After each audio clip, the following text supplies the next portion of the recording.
El Evangelio según Mateo. Es uno de los registros oficiales más tempranos acerca de Jesús de Nazaret, su vida, su muerte y su resurrección. El libro como tal es anónimo, pero la tradición confiable más temprana lo relaciona con Mateo, el recaudador de impuestos que fue uno de los 12 apóstoles que Jesús nombró y que de hecho aparece en el libro mismo. Durante alrededor de 30 o 40 años, los apóstoles enseñaron y transmitieron su testimonio acerca de Jesús de manera oral, junto a las enseñanzas que todos ellos habían memorizado. Y Mateo entonces recopiló y organizó todo esto en un asombroso tapiz y diseñó este libro para resaltar ciertos temas acerca de Jesús. En este video solo vamos a abarcar la primera mitad del libro. De manera específica, Mateo quiere mostrar cómo Jesús es la continuación y el cumplimiento de toda la historia bíblica acerca de Dios e Israel. Que Jesús es el Mesías del linaje de David, que Él es un nuevo maestro con autoridad como Moisés. Y no solo eso, que Jesús es Dios con nosotros, o en hebreo, Emanuel. Y Mateo ha diseñado este libro con una introducción y una conclusión que funcionan como un marco alrededor de 5 secciones claras, justo ahí en medio, cada una de las cuales concluye con un largo bloque de las enseñanzas de Jesús. Este diseño es muy intencional y es asombroso. Solo observa cómo funciona. Los capítulos del 1 al 3 preparan el escenario al enlazar la historia de Jesús justo en la historia de las Escrituras del Antiguo Testamento. Así que Mateo inicia con una genealogía acerca de Jesús que resalta cómo Él viene del linaje mesiánico del hijo de David y que Él es un hijo de Abraham. Esto quiere decir que Él va a traer la bendición de Dios a todas las naciones. Después de esto tenemos la famosa historia del nacimiento de Jesús y de cómo todos los eventos cumplieron las promesas proféticas del Antiguo Testamento, de que las naciones vendrían y honrarían al Mesías, que el Mesías nacería en Belén, y más que eso, de la concepción de Jesús por el Espíritu Santo, su nombre Emanuel. Todas estas cosas trabajan juntas para mostrar que Jesús no es un simple ser humano. Él es Dios con nosotros, Dios hecho hombre. Así que puedes ver 2 de los temas claves de Mateo justo aquí en la introducción. Él es del linaje de David. Él es Emanuel. Pero Mateo también quiere mostrar cómo Jesús es un nuevo Moisés. Así que, como Moisés, Jesús salió de Egipto, cruzó a través de las aguas del bautismo y entró en el desierto durante 40 días. Y luego Jesús sube a un monte para entregar su nueva enseñanza. De manera que a través de todo esto, Mateo está diciendo que Jesús es la figura prometida mayor que la de Moisés, que rescatará a Israel de la esclavitud. Él les dará una nueva enseñanza divina. Él los salvará de sus pecados y Él traerá una nueva relación de pacto entre Dios y su pueblo. Este paralelo entre Jesús y Moisés también explica por qué Mateo ha estructurado el centro de su libro de la manera en que lo hizo. Estas 5 partes principales resaltan a Jesús como maestro y Él ha creado un paralelo. Jesús como maestro hace un paralelo con los 5 libros de Moisés. Jesús es el nuevo maestro del pacto con autoridad que cumplirá la historia de la Torá. En la primera sección, en los capítulos del 4 al 7, Jesús entra en escena anunciando la llegada del reino de Dios.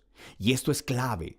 El reino es en esencia acerca de la operación del rescate de Dios para todo este mundo y se está llevando a cabo a través del Rey Jesús.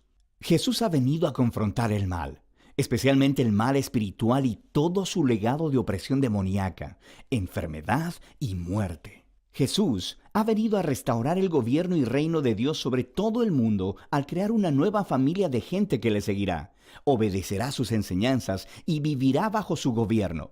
Así que después de que Jesús empezara a sanar a las personas, a formar un movimiento y una comunidad, Él lleva a sus seguidores a un monte o al lado de una colina y entrega su primer gran bloque de enseñanzas, tradicionalmente llamado el Sermón del Monte.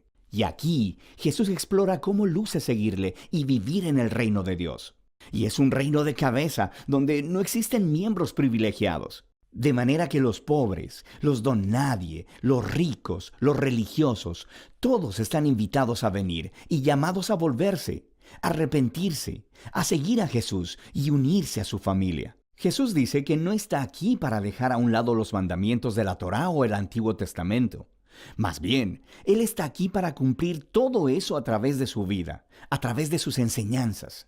Él está aquí para transformar los corazones de su pueblo, para que realmente puedan amar a Dios y amar a su prójimo, incluyendo a su enemigo. Después de concluir esta gran enseñanza acerca del reino, la siguiente sección nos muestra a Jesús trayendo el reino a la realidad en la vida diaria de las personas. Así que Mateo organizó aquí 9 historias acerca de Jesús trayendo el poder del reino de Dios a las vidas de aquellas personas que están quebrantadas y en dolor. Hay 3 grupos de 3 historias, y se tratan de personas que están enfermas o tienen cuerpos quebrantados o están en peligro.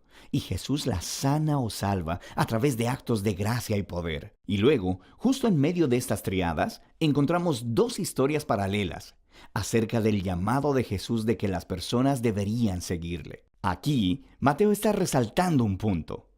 Uno solo puede experimentar el poder de la gracia de Jesús al seguirle y volverse su discípulo.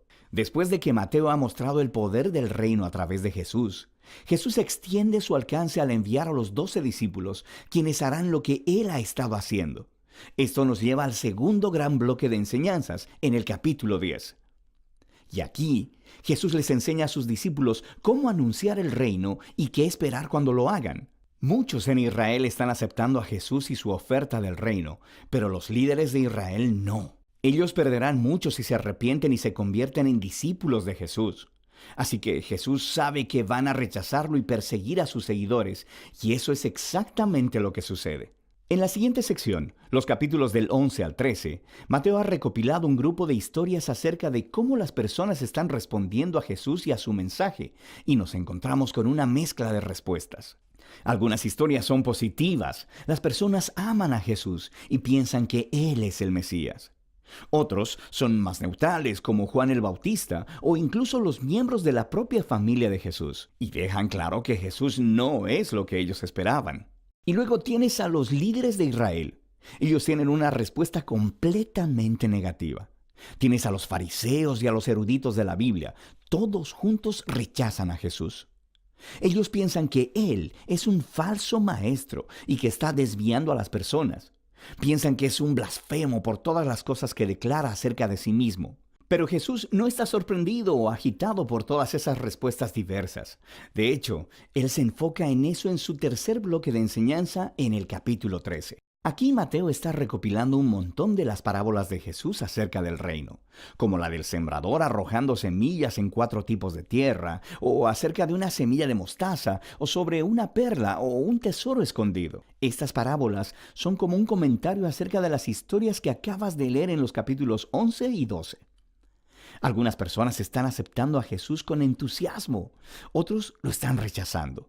Pero el reino de Dios es de un valor incalculable y no dejará de extenderse a pesar de todos estos obstáculos. De manera que esa es la primera mitad del Evangelio según Mateo. Aquí hay algunas cosas para tener en cuenta mientras lees estos capítulos. Mateo está presentando a Jesús, recuerda, como la continuación y el cumplimiento de la historia del Antiguo Testamento. Así que busca cómo él entreteje citas de las Escrituras del Antiguo Testamento, y lo que encontrarás es que están localizadas en puntos estratégicos de la historia, explicando más acerca de Jesús y su identidad. Así que detente, tómate un tiempo para buscar estas referencias y léelas en su contexto del Antiguo Testamento, y frecuentemente descubrirás conexiones asombrosas e interesantes. Finalmente, pon atención a los tipos de personas que aceptan a Jesús y le siguen, y verás que más comúnmente son personas que no son importantes, que son donadies o que no son religiosos. Y estas son las personas que son transformadas por su confianza o fe en Jesús y que le siguen. Y son los religiosos y orgullosos los que son ofendidos por él. Entonces, ¿cómo terminará esta tensión entre Jesús y los líderes de Israel? De esto se trata la segunda parte del libro de Mateo.